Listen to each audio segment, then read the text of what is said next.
উদ্বোধন হতে চলেছে বৈদ্যুতিক চুল্লি। বিধায়ক নরেন্দ্রনাথ চক্রবর্তীর উদ্যোগে পাণ্ডবেশ্বর বিধানসভার অজয় নদী তীরে নির্মিত হচ্ছে এই বৈদ্যুতিক চুল্লি।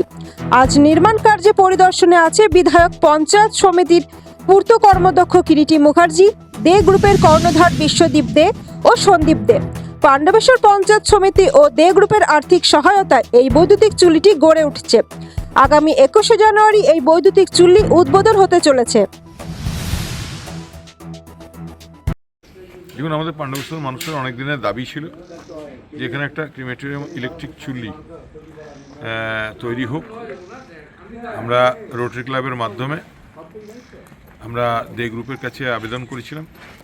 তারা সেই মতো সিএসআর থেকে এই ইলেকট্রিক চুল্লি তৈরি করে দিচ্ছেন এবং আমরা তার সঙ্গে আনুষঙ্গিকভাবে আমরা গ্রাম পঞ্চায়েত, পঞ্চায়েত সমিতি এবং জেলা পরিষদ এমএলএ ফান্ড থেকেও এলাকার সাজানো, এলাকার উন্নতি সাধন এগুলো আমরা করে দিচ্ছি।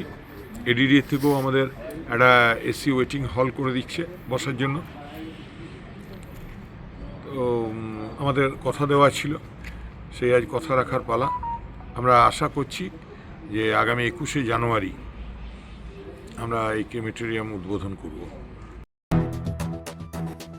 পাণ্ডবেশ্বর থেকে সুদীপ্ত গোপ, পশ্চিমের বার্তা। পাশের বাড়ির ঘটনা মনে আছে?